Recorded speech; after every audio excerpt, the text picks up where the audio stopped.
Hello, everyone, and welcome back to the Beatles Forever. Recently, I had done a few videos on Wings from the book Band on the Run by Gary McGee. So now I was reading a book about Paul McCartney by Philip Norman, and that gives information about Paul McCartney and Wings. And so there was some new information that I didn't know about from the last book. So I thought I would do a video about it and give everybody some new information that I learned. So the beginnings of the band. When Paul McCartney did the album Ram, he had hired two musicians that were drummer Denny Sewell and guitarist Hugh McCracken. In the summer of 1971, they got an invitation to visit Paul and Linda in Scotland. They thought the invitation was just to be on vacation, but soon they learned why they were invited. Sewell had brought his wife Monique, and McCracken brought his wife Holly, and Paul had them stay at the best hotel in Campbelltown called the Argyle Arms. And then they went on a tour of Paul's farm.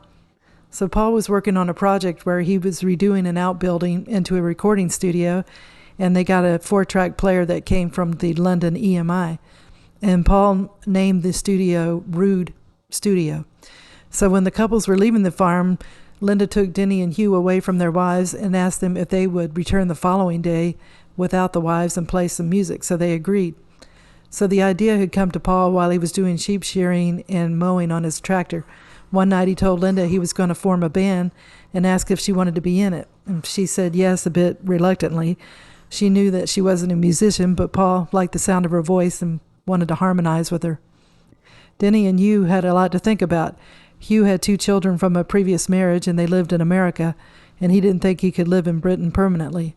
And Denny Sewell was considering it, and he said to stay in touch with him when they got a guitarist. Well, Paul didn't waste any time. He soon got in touch with Denny Laine, and Denny had been in the Moody Blues, and Paul was hoping that Denny would be his John substitute. So Denny was out of a band and living in his manager's office when Paul contacted him, and Paul told Denny to come to Scotland and he could jam with him and Sewell and see what happens. Paul put Denny Sewell and Denny Laine on a retainer of 70 pounds a week.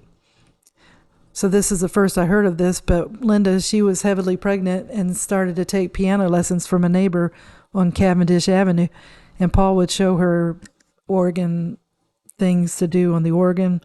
And both Denny's had no idea that Linda was going to be in the band. They just thought she was the wife and mother.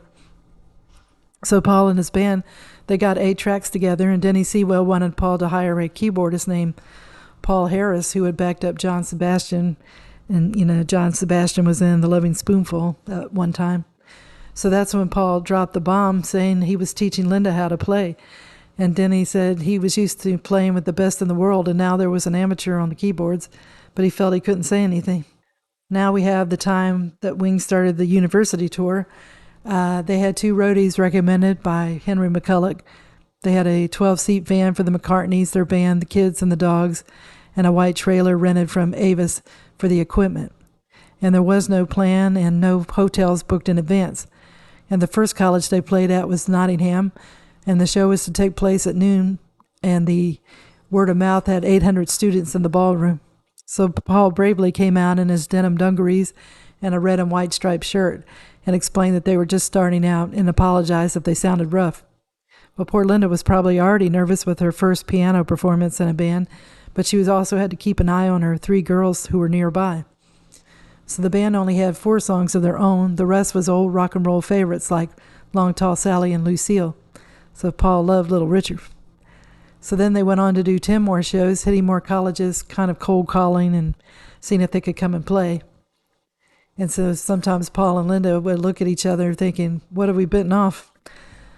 So now Wings start to get more adventurous with their Wings Over Europe tour. And so this took place between July and August of 1972. They were to play 28 small venues going from France to Belgium, Switzerland, West Germany, Norway, Denmark, Sweden, and Finland. Paul and Linda had the kids with them again. So Denny Sewell said most nights he would see baby Stella put to bed on a pillow inside a drawer. Paul and Linda didn't alter their lives for their kids. The kids had to fit in with them.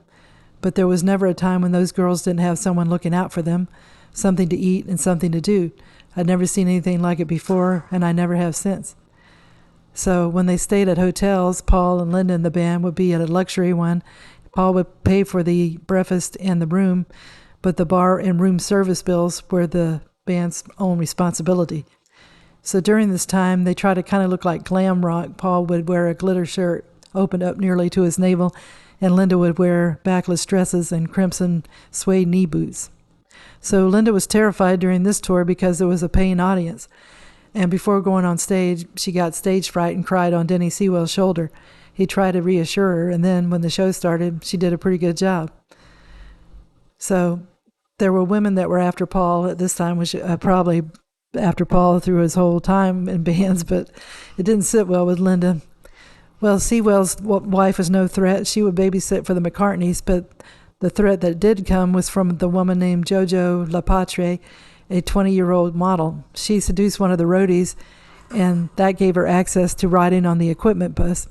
So that bus followed the double-decker bus, and she started making eyes at Denny Laine. And she ended up getting on the double-decker bus with the rest of the band when she started dating Denny. And she told everyone when she was 17 and a Beatle fan, she had bombarded Paul with passionate letters and had gone to Britain with the object of meeting him and marrying him. Denny was upset with her, of course, and said that Paul and Linda were uptight about her being around, but that didn't stop her from hanging out with all of them. So Linda, at this point, wasn't treated very well. When the tour got to Britain, everyone got a better look at Linda, and at that time, there were few women keyboardists, and any wives in the husband's band was totally unknown. But everywhere she went, she was criticized and mocked, and the music critics thought her vocals were wispy and her keyboard playing was camouflaged by the real Wings musicians. When she was interviewed, she was honest about her musical shortcomings. She thought it was justified when they criticized her. She didn't have any training, and she was still learning piano when Wings started. But she said, now I do know chords, and I have the feel for music, and I really love it, so I don't think they'll get me so much. And now we're going to end on this part of the book called, Paul Was a Warrior. The book Paul McCartney tells about Paul and wanting to appear chipper and upbeat, and he said the Beatles' breakup was a weight off his mind and soul. But he was a born warrior and was disappointed that Wings still hadn't reached the level of musicianship and didn't get the critical approval he wanted. Paul had success with Live and Let Die, and his album Red Rose Speedway was #1 in the U.S. and #5 in Great Britain. Paul hated everything he had done on the album. He thought he was trying too hard, and Linda kind of agreed with him, saying it was a non-confident record. So I'm going to stop at this point of the book, and it's interesting to find out new information about Wings that I didn't know in the last book I read. So I'll continue to keep my eye out for more information that we can learn about from this great group. And I'll continue to read the book, and if I find out more that we hadn't heard about, I'll do another video on Wings according to the book, Paul McCartney. So I hope you enjoyed the video, and if you liked it, if you could give it a thumbs up, it would be appreciated, and it'll help the channel. And I hope everybody's been having a good day, and tune in again soon for another episode of The Beatles Forever. Thank you. Bye.